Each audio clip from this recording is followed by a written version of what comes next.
আসসালামু আলাইকুম। তবে কি বাংলাদেশ ক্রিকেট বোর্ড এবং বাংলাদেশ ক্রিকেট দলের হাওয়া বদল হতে যাচ্ছে?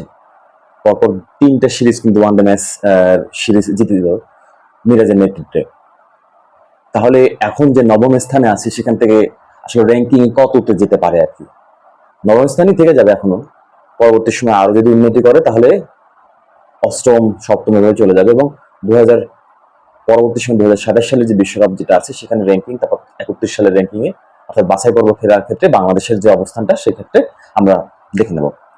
কিন্তু সুখকর বিষয়টা হচ্ছে এরকম, অনেকে বলতে পারেন নিউজিল্যান্ডের সেকেন্ড টিম বা থার্ড টিম বা অন্য ভার্সন বা ব্যানার নিউজিল্যান্ডই, এবং নিউজিল্যান্ড তার পরীক্ষামূলক বিষয়গুলো চালাবে সবাই তুলনামূলক দলগুলো, কারণ বর্তমান র্যাঙ্কিং এ নিউজিল্যান্ড হচ্ছে ওয়ানডে ম্যাচের দ্বিতীয় অবস্থানে আছেন। ঠিক বাংলাদেশ যেহেতু নবম নম্বরে আছে সেই ক্ষেত্রে তাদের কিছু পরীক্ষা নিরীক্ষা চালাতে দিতে পারেন। বাংলাদেশে যেমন তার অপেক্ষাকৃত দুর্বল দলগুলোর সাথে পরীক্ষা নিরীক্ষা চালানো।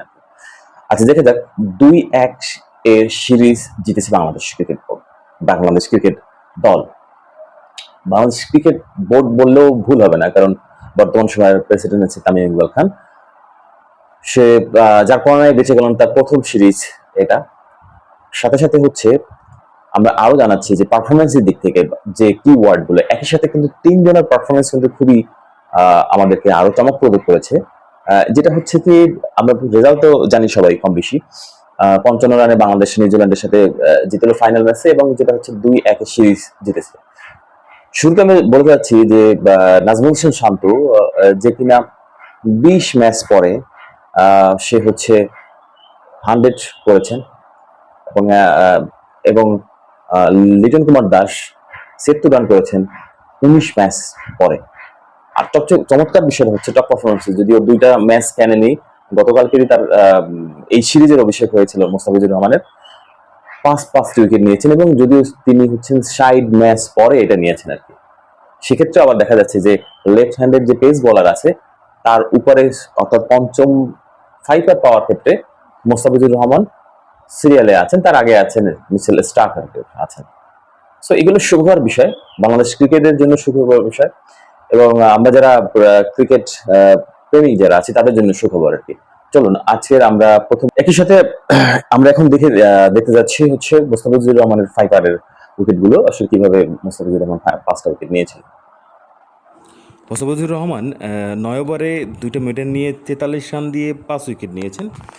একই সাথে হচ্ছে 4.8 তার হচ্ছে ইকোনমি, এবং সেই রেটে কিন্তু আসলে তিনি উইকেটগুলো নিয়েছেন আর কি। পাশাপাশি আমরা দেখে যাচ্ছি অত্যন্ত চমৎকার একটা ক্যাচ নিয়েছিলেন অধিনায়ক মিরাজ। অধিনায়ক মিরাজের সেই ক্যাচটি আমরা দেখে নিচ্ছি। মেহেদী হাসান মিরাজ অবশ্য তিনি তার একটা ক্যাচ মিস করেছেন তার বলে, কিন্তু এটা দিয়ে আসলে পষিয়ে দিয়েছেন।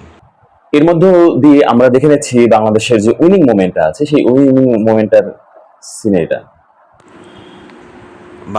নিউজিল্যান্ড ২০৯ অল আউট হয়ে যায়, এবং 44। এবারে আমরা বাংলাদেশ এবং নিউজিল্যান্ড ম্যাচের যে সামারিটা, সেই ফুল সামারিটা আমরা দেখে নেবো আর কি।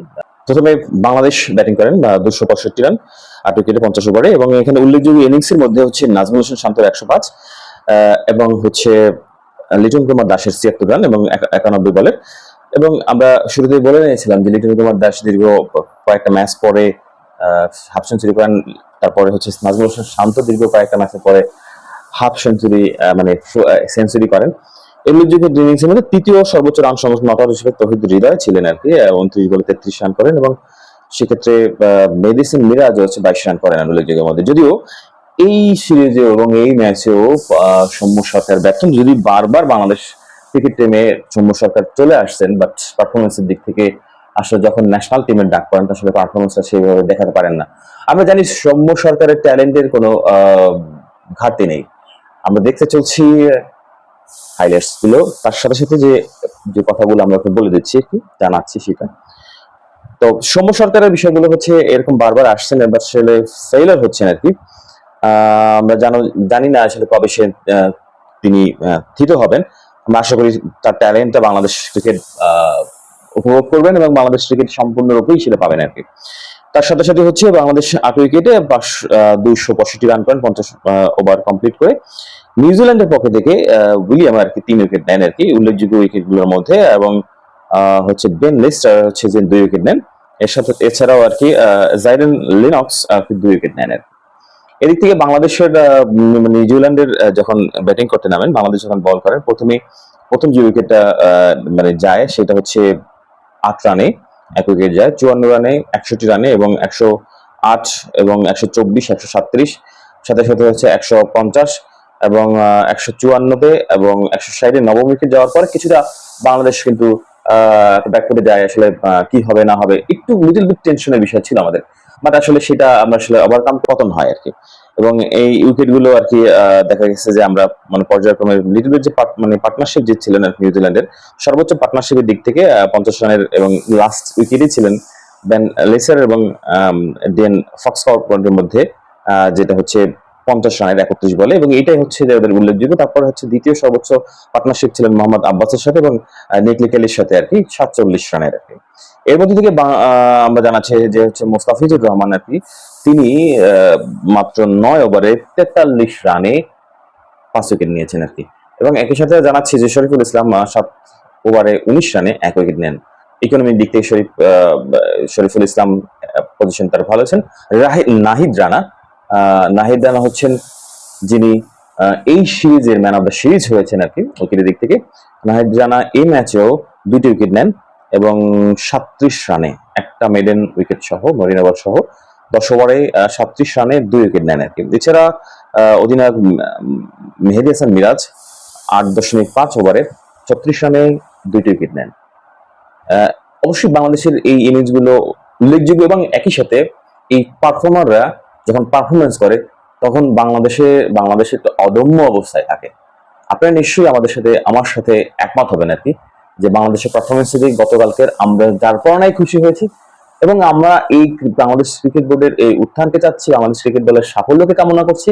সাথে সাথে হচ্ছে একদম রুট লেভেল পর্যন্ত যে খেলোয়াড়দেরকে সঠিক পরিচর্যা এবং সঠিক গাইডলাইনের মধ্যে বা সুযোগ সুবিধার মধ্যে দিয়ে একদম হাইস্ট ন্যাশনাল লেভেল পর্যন্ত, ইন্টারন্যাশনাল লেভেল পর্যন্ত বাংলাদেশের যে যাওয়ার যে সুযোগ যোগাযোগ বিষয়টা আগে ছিল, যেটা হয়নি অনেক ক্ষেত্রে আর কি, অনেক ব্যারিয়ারের মধ্য দিয়ে আর কি। আমরা আশা করব তামিম ইকবাল খানের নেতৃত্বে সেটি কাটিয়ে যাবে আর কি, আমরা আশা করছি। এবং দেখতে থাকুন আমাদের সাথে যে বাংলাদেশের যে হাইলাইটস, বাংলাদেশ এবং নিউজিল্যান্ডের এই হাইলাইটস গুলো অবশ্যই ডেফিনেটলি শুক্রবার এবং উইনিং মোমেন্ট এবং যেটা আছে আর কি সামনে। আমি জানিয়ে যাচ্ছি যে টি-20 ম্যাচ আছেন বাংলাদেশ এবং নিউজিল্যান্ডের মধ্যে, সেটা শুরু হবে হচ্ছে প্রথম এবং 3টা টি-20 ম্যাচ, এবং প্রথম শুরু হবে হচ্ছে সোমবারের দিন 27শে এপ্রিল 2026, এবং সময় হচ্ছে দুপুর 2টায়। আমাদের ভেন্যুটা হবে চট্টগ্রামে, এবং দ্বিতীয় ম্যাচটি হবে চট্টগ্রামে, সেটা হচ্ছে বুধবার দিন 29শে এপ্রিল 2026-এ, তাও শশী হচ্ছে 2টার সময়। একই সাথে জানিয়ে যাচ্ছি শনিবার দিন তৃতীয় ও ফাইনাল ম্যাচ হবে, যেটা হচ্ছে 2রা মে 2026, এবং এটা হবে ঢাকাতে, এবং এটাও টাইমই হচ্ছে 2টার সময়। 2টার সময় দেওয়া মানে হচ্ছে এরা কারণ হচ্ছে দে লাইট যে সেভিংস এর বিষয়টা আছে, এবং জানি ওয়ার্ল্ড ওয়াইড যে ওয়ারের একটা বিষয় আছে, এবং হরমুজ প্রণালী সংক্রান্ত যে ক্লোজিং বিষয়টা আছে, ইরান এবং ইসরায়েলের মধ্যে যুদ্ধ বা আমেরিকার মধ্যে যুদ্ধ, সেটার কারণে আমাদের যে সারা পৃথিবীতে যে ক্রাইসিস যেটা আছে আর কি তেলের, সেই তেলের ক্রাইসিসের কারণে আসলে টি-20 ম্যাচ স্বাভাবিকভাবে একটু সন্ধ্যার পরে হয়, মানুষ একটু শান্ত মেজাজে থাকে, মানুষ একটু ফ্রি থাকে, এবং ওই সময় বেশি পরিমাণে মানুষ যায়, এটাই আকর্ষণ করে। বাট ডে লাইটটা ব্যবহার করার কারণটা হচ্ছে এখানে সেভিং এর ক্ষেত্রে আর কি বাংলাদেশ ক্রিকেট বোর্ড যেটা হচ্ছে বিদ্যুৎ সেভিং এর ক্ষেত্রে একটি বিশেষ ভূমিকা পালন করার জন্য আসলে এটা ব্যবস্থা করেছে। কারণ ফ্লাইট লাইটের বিষয়গুলো অনেক বিদ্যুৎ খরচ হয়, সেটাও সাময়িকভাবে মানে রাখার জন্য আসলে এটা ব্যবস্থা টাইমটা করা হচ্ছে। তাহলে আমরা আগামী 27 তারিখ এবং 29 তারিখ এবং 2 তারিখ আর কি যে টি-20 ম্যাচ আছে, এবং উপভোগ্য ম্যাচই হবে আমরা আশা করি আর কি নিউজিল্যান্ড বনাম বাংলাদেশের, এবং আমরা সেখানেও র্যাঙ্কিং এর উন্নতি করতে চাচ্ছি আর কি।